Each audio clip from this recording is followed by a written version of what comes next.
Let's just imagine that feeling for a second. You taste something, maybe a jam or a spread, and it's so vibrant, so utterly unlike anything from a store that it genuinely makes you pause. You think, "Wow, this is profoundly different." It's like that splash of sunshine on your tongue they talk about, right?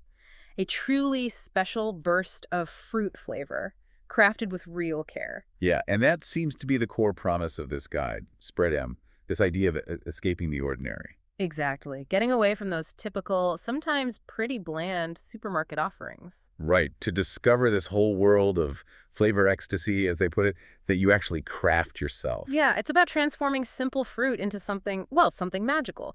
A unique masterpiece you can literally hold in a jar. So, welcome everyone to the deep dive. This is where we take a stack of sources, sometimes just one really rich one, and pull out the most important nuggets of knowledge, key insights, basically helping you get truly well-informed. Often with some surprising facts thrown in. And hopefully just enough humor to keep you hooked.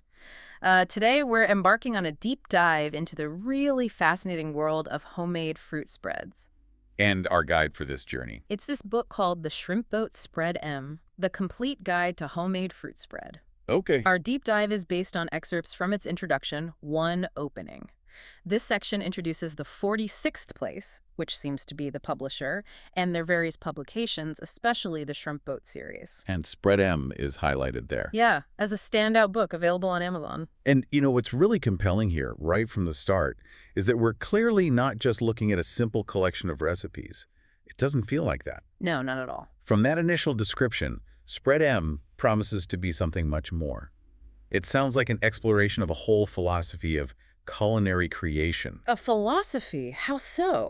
Well, it talks about a deeper connection to ingredients and appreciation for flavor that really seems to push the traditional boundaries of, jam making. Okay, so elevating the whole process. Pretty much. Into an art form, focusing on the craft, the artistry, and maybe the profound joy of actually creating something yourself.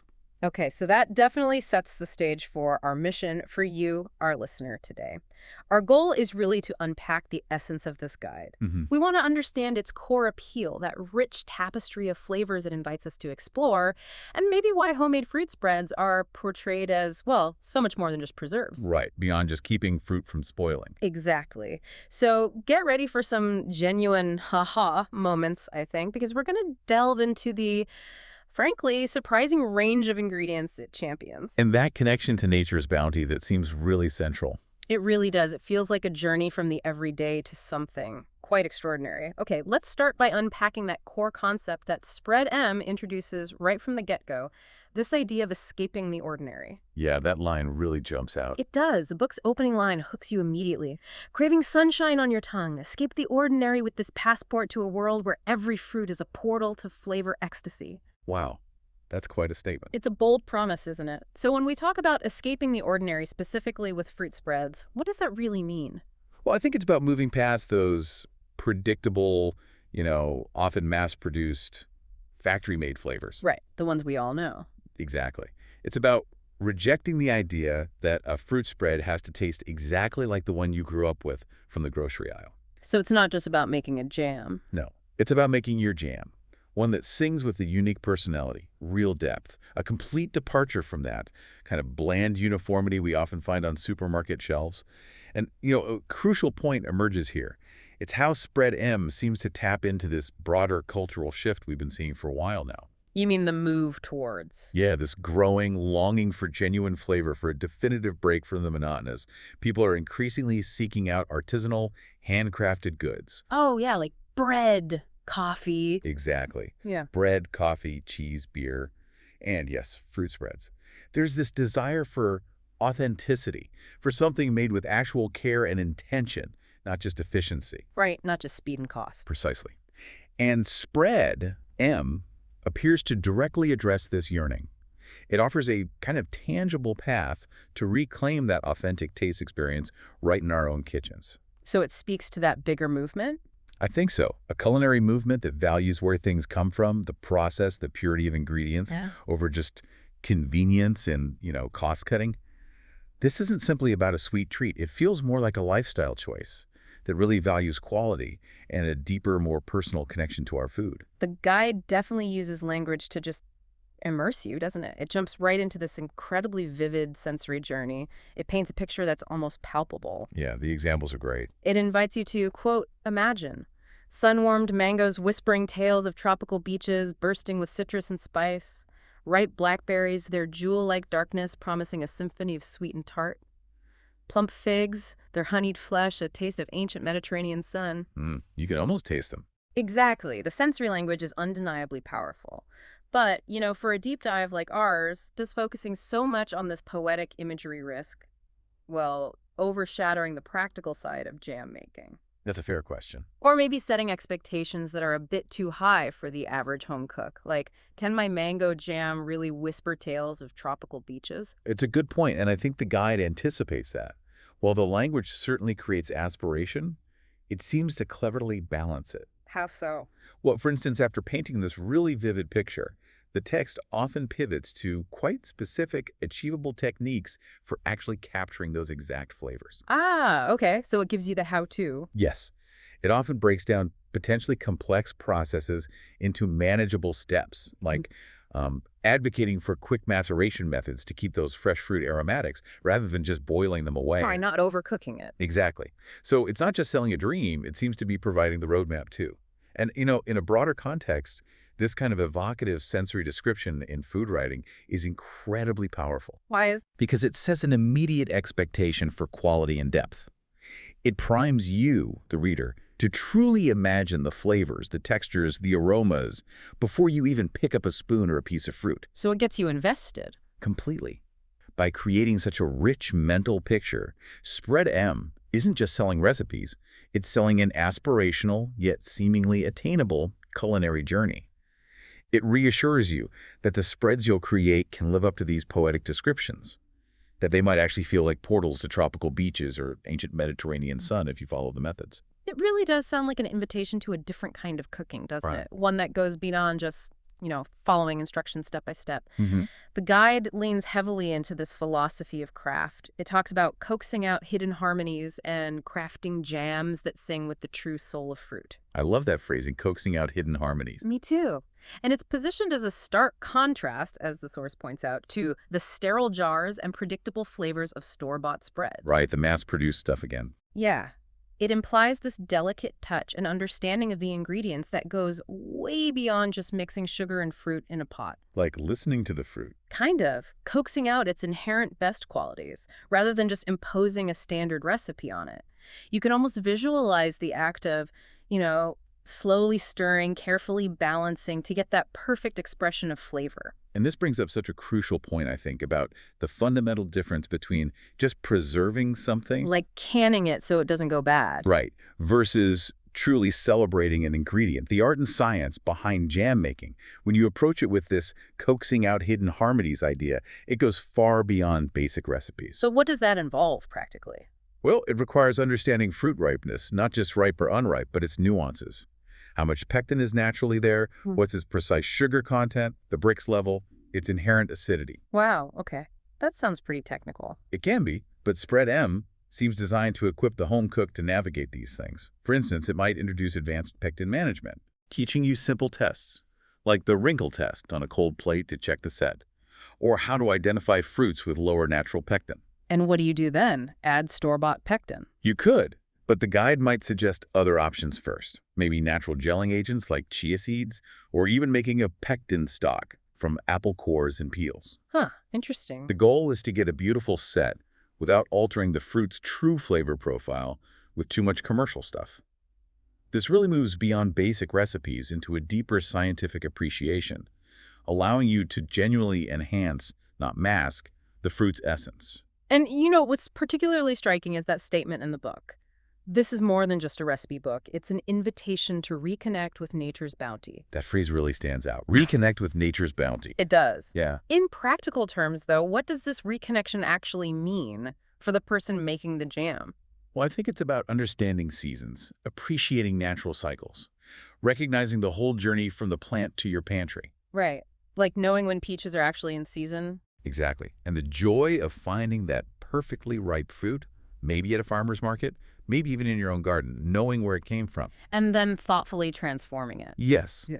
This isn't about grabbing a generic bag of frozen berries from the supermarket freezer. It's about engaging with the living, breathing cycle of nature, cultivating a more mindful approach to where our food comes from.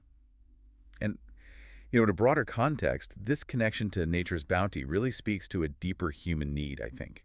A need for authenticity, for a hands-on relationship with what we consume. Especially now, right, in our fast-paced, often disconnected world. Precisely. It encourages mindfulness, being fully present when you're selecting the fruit, preparing it, cooking it. It's about appreciating the source, understanding the origins, the labor, the natural processes involved. There's a satisfaction in that. There's a profound satisfaction that comes from working with raw, seasonal ingredients and turning them into something delicious and nourishing.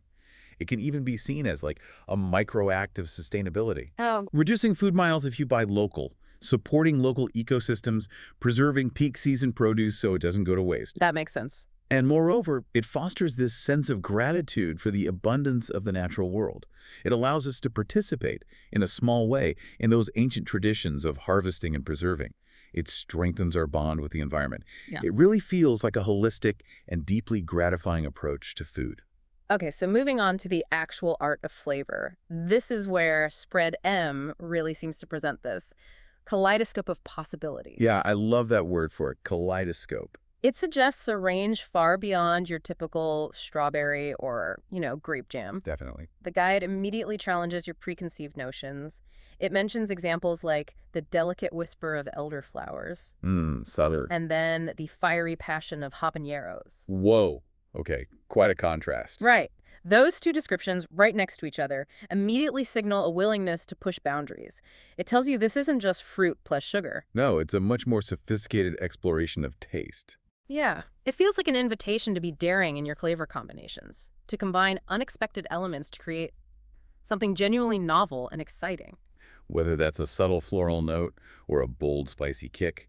One intriguing aspect here is that immediate signal that this guide isn't afraid to blend traditional fruit preserving with, like, gourmet culinary techniques. Blurring the lines a bit. Exactly. Blurring the lines between sweet and savory, delicate and intense. The inclusion of elderflowers, for example, points to an appreciation for those nuanced aromatic floral notes that can elevate fruit rather than overshadowing it. And the habaneros. Well, that signals a bold departure into savory or intensely spicy territory. It suggests things like chutneys, or even savory jams that could go with cheeses or meats, not just toast. So way beyond breakfast. Way beyond. Yeah. This demonstrates a pretty sophisticated approach to flavor profiling, encouraging bold, adventurous combinations while still, honoring the fruit's character. It implies the book will guide you not just on how to combine these things, but also why they work. Delving into the science a bit. Yeah, the chemical and sensory interplay that makes a flavor combination really sing. It feels like it's about educating your palate as much as just giving you a recipe. And building on that idea of pushing boundaries, the book directly mentions creating laughter with unexpected pairings like pear rosemary chutney. Pear rosemary chutney.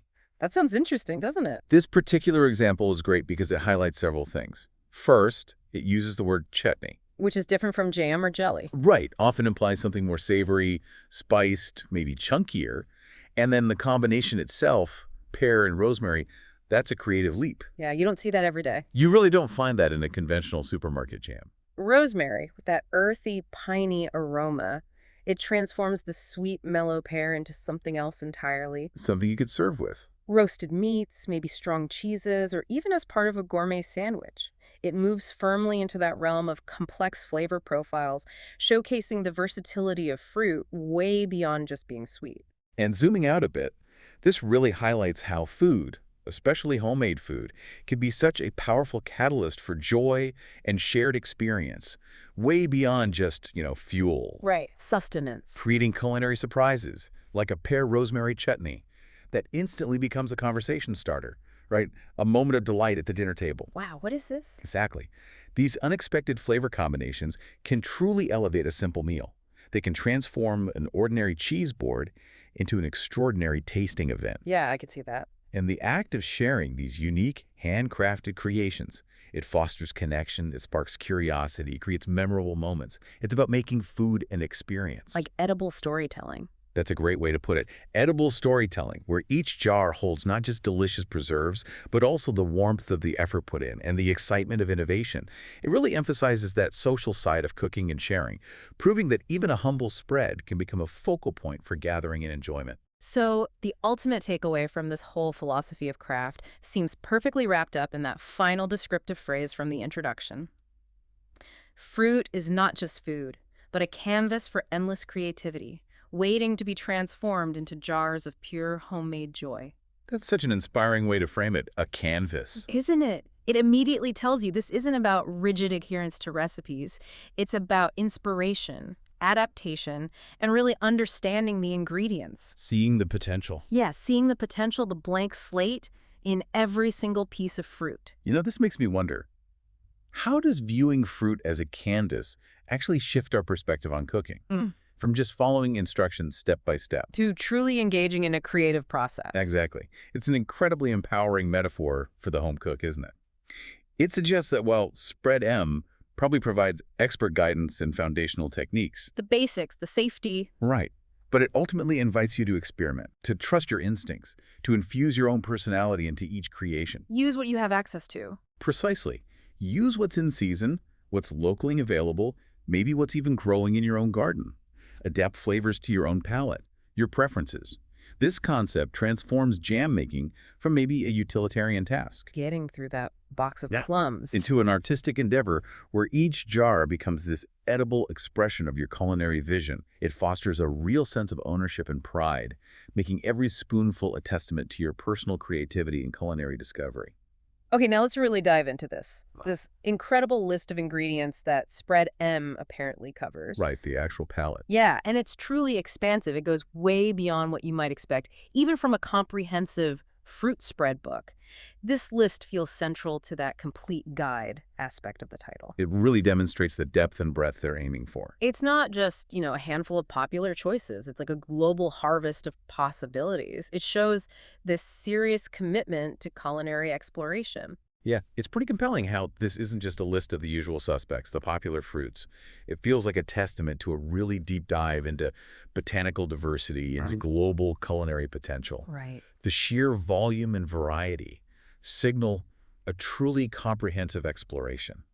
It challenges any preconceptions about what even constitutes a fruit for spreading. It indicates the authors have really scoured the world, seeking out both the familiar and the fantastically obscure. All with the goal of unlocking their unique flavors for preservation. Exactly. And that commitment to comprehensive exploration is what seems to elevate Spread M from just a simple recipe collection to potentially an authoritative guide. It suggests that every fruit, no matter how humble or how exotic, holds some hidden potential for transformation into a delicious spread. Okay, so let's break down this palette a bit, starting with the familiar favorites. We've got the classics. Apples, blackberries, blueberries, cherries, grapes, oranges, peaches, pears, plums, raspberries, strawberries. Greatest hits. Pretty much. The fruits we all know and love in jams and jellies. But even here, with these familiar fruits, Spread M promises to extract the true soul. Which suggests something more. Yeah, it suggests going beyond just a basic recipe, finding new techniques or maybe surprising combinations that make even these well-loved flavors feel fresh and exciting again. Like pairing classic apple with. Maybe an unexpected spice like star anise, or blueberry with a hint of citrus you wouldn't normally think of, like Meyer lemon zest. Rediscovering the nuances. Exactly, rediscovering the nuances in what we think we already know so well. And, even these familiar fruits possess such a vast range of varietal differences and ideal ripeness stages. These can dramatically impact the final spread. That's true. Not all apples are the same. Not at all. For example, the pectin content in different apple varieties varies hugely, which directly affects how well a jam sets. A guide that aims to extract the true soul would likely get into these specifics. Suggesting which apple for which purpose? Probably. Like suggesting a Granny Smith, maybe, for a firm jelly because it's high in pectin, versus a softer apple, like a Fuji for a rich apple butter. Okay. Or it might guide you on how to balance the acidity of certain cherry types with specific sugar levels, really leveraging the inherent characteristics of each fruit instead of treating them all generically. Right. Not a one-size-fits-all approach. Exactly. Yeah. This meticulous approach to familiar ingredients seems just as important as exploring the new ones, ensuring even your everyday favorites become something truly extraordinary. Okay, then we move into the tropical treasures. These are the fruits we associate with warmer climates, more exotic The flavors. vacation fruits. Yeah. We're talking mangoes, lychee, dragon fruit, jackfruit, papayas, pineapples, rambutan, starfruit. Hmm? Quite a list. These immediately conjure images of faraway places, vibrant tastes. Just imagining a spread made from, say, rambutan or dragon fruit sounds incredibly intriguing. Definitely different. And the fact that the book includes them means it's presumably teaching you how to capture these often more delicate or sometimes challenging flavors. And, in a broader context, this suggests a really inspiring openness to global cuisines. It's a significant expansion of the typical home cooking repertoire. Yeah, most jam books stick closer to home. They often do. And preserving tropical fruits can come with unique challenges. Many have lower pectin or higher water content than temperate fruits. So you need different techniques. Right, or maybe the addition of natural gelling agents. But their distinct textures, often juicy, sometimes fibrous, and their intense, complex sweetness or tang, they bring a completely new global flavor profile to your pantry. Like the floral notes of lychee. Or the amazing color of dragon fruit, or that rich custardy sweetness of jackfruit. Each offers something unique. Spread M would likely provide specific guidance on handling these unique challenges. Allowing you to capture a piece of the tropics. Exactly. And enjoy it any time of year. It's really about embracing culinary diversity and bringing a world of flavor right into your home. Okay, now here's where it gets really, really interesting, I think. Especially for those listening who genuinely want to push their culinary boundaries. Spread M dives headfirst into truly uncommon and exotic discoveries. Yeah, this section is wild. Some of these you might never have considered for a spread. This section alone makes the book feel genuinely comprehensive. It hints at the depth of its expertise. So let's talk about a few specific examples. Let's do it. Let's explore just a few standout examples that really embody this guide's adventurous spirit, and maybe focus on the specific challenges and triumphs it might detail, rather than just listing them off. Okay, first up, Aki. Aki, okay, that's bold. Right. It's famously known in Jamaican cuisine, usually in savory dishes, but it's a challenging fruit because only the pale yellow arils are edible after cooking. And the rest is toxic, right? Highly toxic if consumed the black seeds, the red membrane around them. So Spread M apparently details the visual cues for proper ripeness and the precise preparation steps to ensure safety. Crucial information. Absolutely, and how to unlock its delicate, nutty flavor, usually in a savory application. It really pushes the boundaries of what a fruit spread even means. Yeah, Aki's inclusion is a really bold statement about the guide's comprehensive nature. It's not just about what to make, but critically, how to handle it safely and effectively. Safety first, definitely. The book would likely explain the importance of waiting for the fruit to naturally open on the tree, and the specific blanching techniques needed to neutralize any toxins. And the flavor. Well, its unique texture and mild flavor, once it's safely prepared, would lend itself to an incredibly innovative savory preparation, maybe with ginger, Scotch bonnet pepper, allspice. Like chutney. Exactly, a chutney that could complement fish or chicken. This demonstrates the guide's commitment to exploring every facet of fruit spread, not just the sweet ones, with a deep understanding of the ingredient itself. Okay, next example. The infamous durian. Oh boy, the king of fruits. Often called that, yes. Known for its powerful, pungent aroma, you either love it or you hate it. There's not much middle ground. And its rich, creamy, almost custardy flesh. So, how does Spread M guide you to translate such a unique flavor profile into a spread? It seems incredibly audacious. What would it even be like? Maybe a thick, sweet butter with just a hint of that characteristic umami? Or a really daring, savory spread combined with chili and lime? It's certainly not for the faint of heart, but it speaks volumes about the book's fearless approach to flavor. Durian is maybe the most audacious inclusion on the entire list. It's a true test of a preserver's skill and adventurousness, and a real indicator of the book's depth. Definitely signals they're serious. Its strong, complex flavor, often described as this bizarre mix of cheese, onion, and almond alongside that creamy texture, would require specific techniques to temper the pungency during preservation. You wouldn't want it to be overwhelming. Right. The guide would likely detail methods for reducing that raw aroma while maybe intensifying its sweet custardy notes, perhaps through slow cooking or strategic spice pairings like vanilla or star anise in a thick fruit butter, Or going savory. or contrasting it with chili and lime in a savory preserve. This truly exemplifies that canvas for endless creativity philosophy. It challenges conventional tastes and opens doors to truly novel culinary experiences for those brave enough to try it.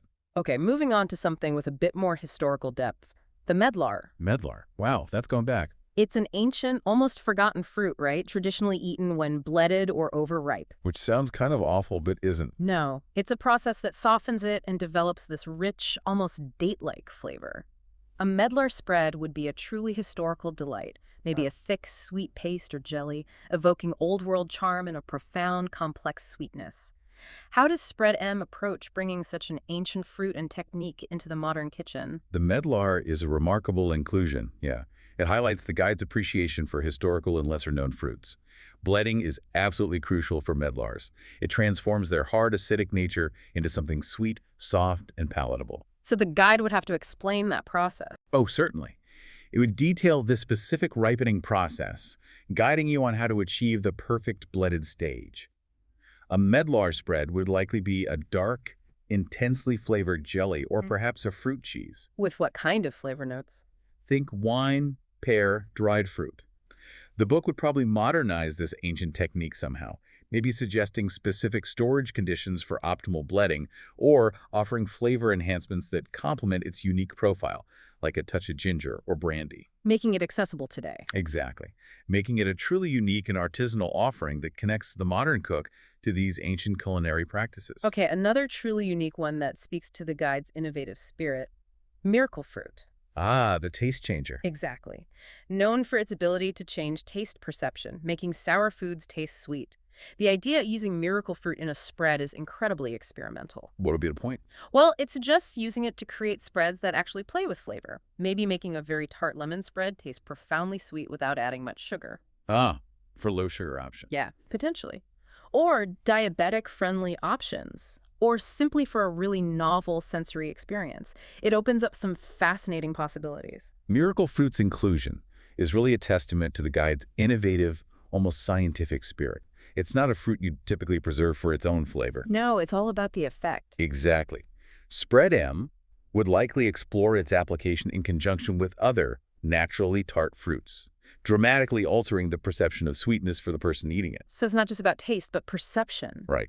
This isn't just about creating a tasty spread, it's about engineering a sensory experience, challenging and delighting the palate in unexpected ways. It kind of pushes the boundaries of culinary science right into the home kitchen, offering techniques to harness this effect for truly bespoke flavor experiences. And one more for now, yuzu. Oh, lovely. Yuzu. The highly aromatic Japanese citrus fruit. A yuzu spread would be incredibly fragrant, intensely flavorful, right? Definitely. Tart and zesty. It may be a marmalade or a clear jelly that captures its distinctive floral complex citrus notes, offering a really sophisticated and unique taste experience. How does the book instruct on preserving such delicate yet powerful aromatics? Well, yuzu is a chef's darling for a reason. That incredibly aromatic zest, the complex juice. Spread M would certainly have to treat it with the respect it deserves. How would you capture that best? A yuzu spread would almost certainly be a marmalade, using the peel or maybe a bright, clear jelly to capture that vibrant, floral citrus essence. The guide would likely detail specific techniques to maximize zest utilization while balancing the intense tartness of the juice. Like how? Maybe recommending careful blanching of the peel to reduce bitterness, or combining it perhaps with milder citrus fruits like oranges to create layers of flavor. Its intensity means a little goes a long way. To a precious condiment. Exactly. A yuzu spread would be a precious and versatile condiment, perfect for both sweet and savory applications. A true highlight for a sophisticated palate. And honestly, the book doesn't stop there. It apparently covers dozens more things, like the creamy Atamoya and Rollinia, the crisp Salak, the earthy breadfruit, each handled with unique methods to bring out its best qualities. It really seems to live up to that complete guide promise. The scope is impressive. But what's maybe even more surprising are the truly unexpected inclusions. Things that often aren't thought of as spread ingredients at all, like avocados. Avocado spread. And plantain, which we mentioned alongside chayote earlier. What does the inclusion of these suggest about Spread M's overall approach? Yeah, that's pushing it even further. It's clear this isn't just about sweet jams anymore. It feels like a complete guide to fruit spread in its absolute broadest sense. potentially including savory chutneys, fruit butters, maybe experimental concoctions, even condiments that blur the lines entirely. Yeah, in a broader context, this tells us that Spread M vigorously encourages thinking outside that traditional sweet jam box, Huh. embracing the full spectrum of what fruit in the botanical sense maybe can offer in a preserved form. So avocado. The inclusion of avocados, for instance. Yeah, it hints at maybe a creamy, savory spread, like a guacamole jam with lime and chili.